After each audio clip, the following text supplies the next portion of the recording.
we will engage in istighfar.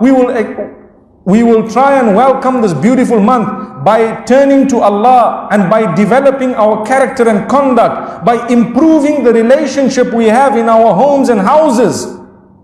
A lot of us have a lot of room for improvement with our relations with our own children, in our relations with our wives and our husbands perhaps.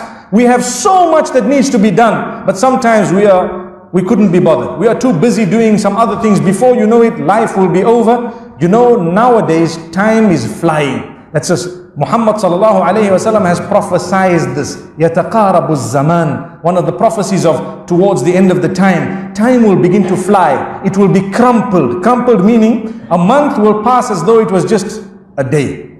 Honestly. You would recall the day you were married, the older ones from amongst us, and your child is already 20 years old. How did those 20 years go? I can't remember. I don't know. What were the highlights of your 20 years? You can finish them in 2 sentences and 5. Where did the time go? So we are wasting time somehow. It's seeping. There is a leakage. You know, if you have a water meter and all your taps are closed in your house and the water meter still keeps on flowing, you know, it still keeps on rotating and moving, there is a leakage somewhere. You need an expert plumber to come in and identify where the leak is, unless your meter is faulty. So what would happen? He would come in. If he cannot identify it, call in another expert. They will identify, you know what, this is your problem. This is where the water is leaking under the ground and you are paying a big bill for this water.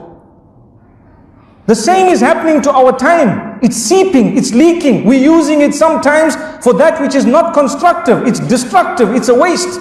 It's a waste of time. So look at it, and every minute should count. Ask yourself, how did I use it? This is why we say there is no room for laziness in Islam. No room for procrastination in Islam. Do not leave today's work for tomorrow just because you feel you will be able to do it tomorrow. In fact, tomorrow's work, if you can do it today, a productive Muslim will bring it in and do it now, so that tomorrow something else might come up and you can achieve.